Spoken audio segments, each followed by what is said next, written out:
दोस्तों नमस्कार। बिहनिया संध्या से मैं कौशल तिवारी छत्तीसगढ़ की बात में आपका स्वागत है।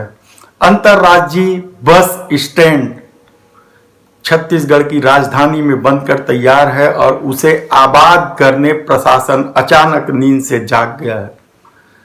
वह इतनी निष्ठुर और क्रूर हो गई है कि उसे इस बात की भी परवाह नहीं है कि नए बस स्टैंड भाटा गांव में सुविधा क्या है, किस तरीके से यात्री वहां आवाजाही करेंगे और पुराने बस स्टैंड यानी पंडरी बस स्टैंड के व्यापारियों का क्या होगा।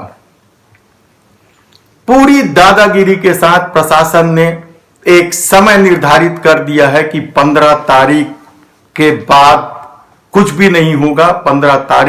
15 नवंबर को बस स्टैंड भाटा गांव स्थित नए अंतर्राष्ट्रीय बस अड्डे पे स्थानांतरित हो जाएगी। रायपुर आरटीओ सैलाब साहू ने बताया कि सुगम ट्रैफिक व्यवस्था और सुरक्षा की दृष्टि से मोटर व्हीकल एक्ट के तहत यह आदेश जारी किया गया है। सुरक्षा समिति ने 24 अगस्त 2021 को हुई बैठक में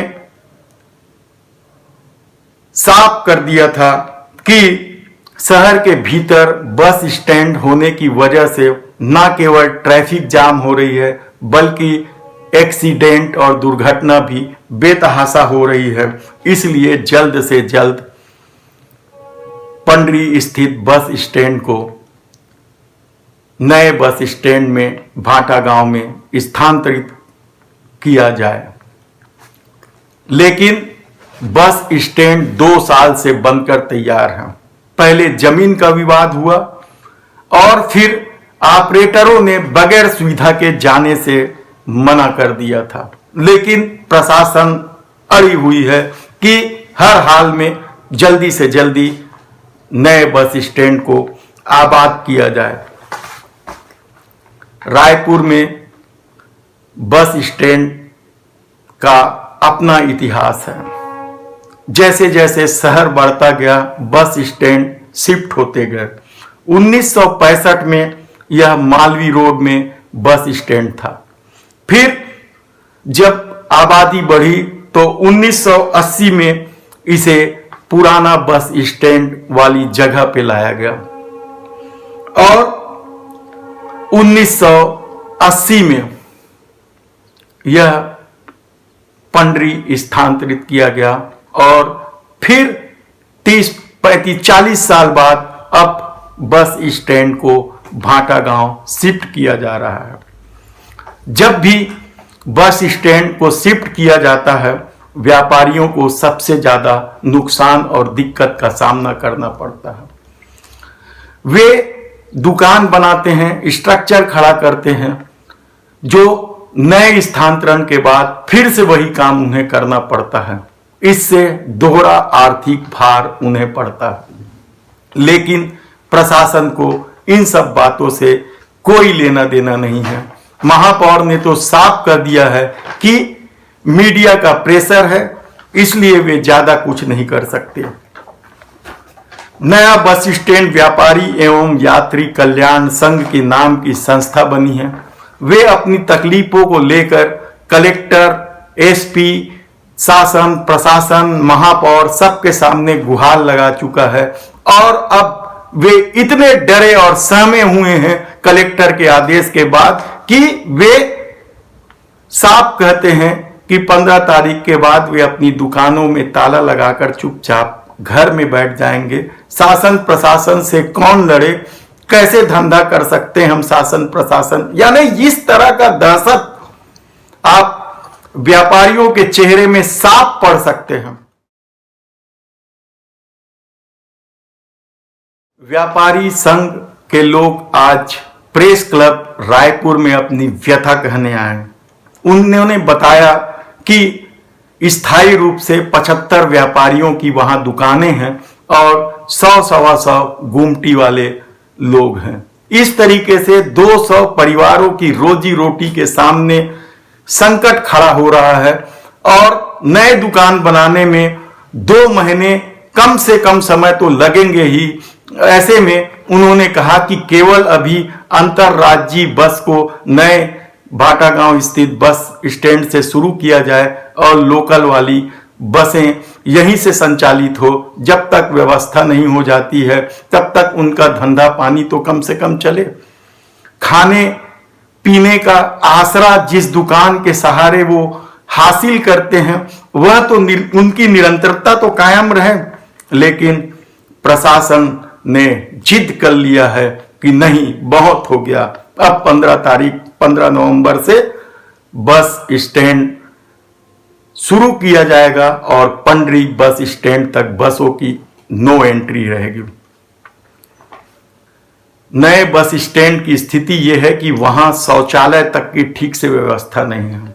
एकमात्र सुलभ शौचालय है जो रात को 10 बजे बंद हो जाता है, जबकि बसों का संचालन देर रात तक चलता है। 12 बजे 1 बजे तक जगदलपुर अंबिकापुर तक तरफ जाने वाली बसें चलती हैं।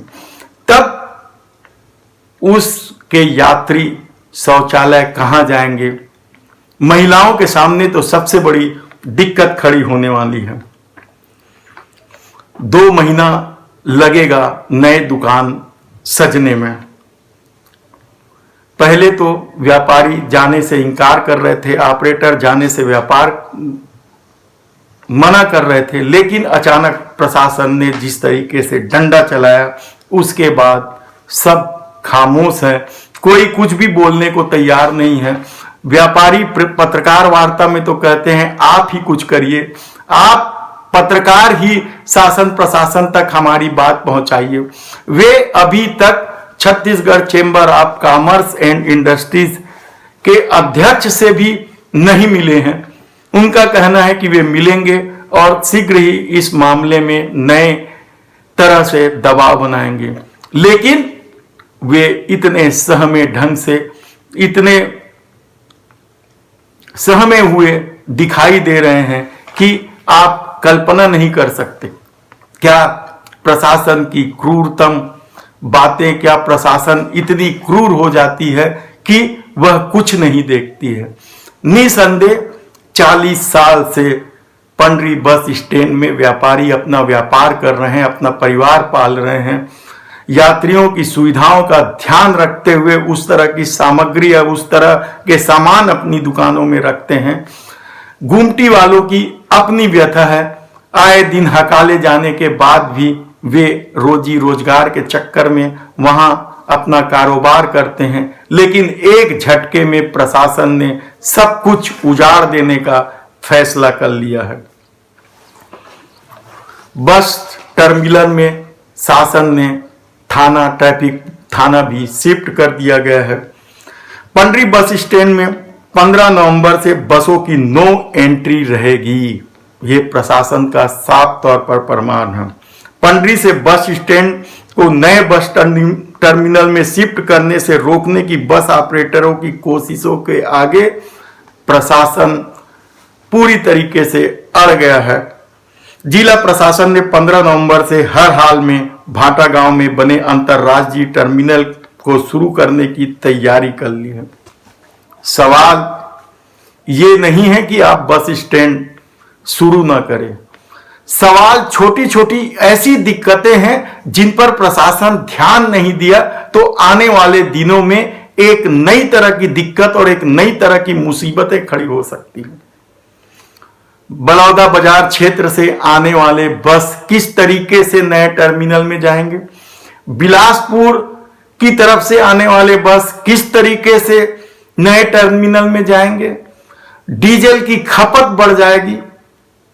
दुर्ग वाले के लिए तो उतनी ज्यादा दिक्कत नहीं होगी, लेकिन आप खुद कल्पना कीजिए कि बगैर व्यवस्था के ऐसी जगह में बस स्टैंड को शुरू करना जहां सुविधाओं का बेहद अभाव है, तब प्रशासन के अड़ियल रवैये पर आप क्या कहेंगे। सत्ता का अपना चरित्र है। उन्होंने तो फरमान जारी कर दिया कि कैसे भी हो 2 साल हो गया बने, आप बस स्टैंड शुरू करिए, और कलेक्टर ने डंडा घुमा के बस स्टैंड शुरू करने के पहले यह भी नहीं सोचा कि वहां व्यापार करने वालों का क्या होगा? यात्रियों को यदि पीने का पानी और शौचालय भी रात में उपलब्ध ना हो तो कैसे होगा? किस तरीके से व्यवस्था होगी? क्या प्रशासन को पहले इन छोटी छोटी जरूरतों, आवश्यकताओं को पूरा नहीं करना था? लेकिन प्रशासन अपने पे अड़ा हुआ है। अब देखना यह है कि 15 तारीख के बाद या 15 तारीख से यात्रियों को किस तरीके से दिक्कत होगी और प्रशासन इसे कैसे संभालेगा। एक बार जरूर सोचिए कि सत्ता और प्रशासन किस तरीके से काम करती है। धन्यवाद।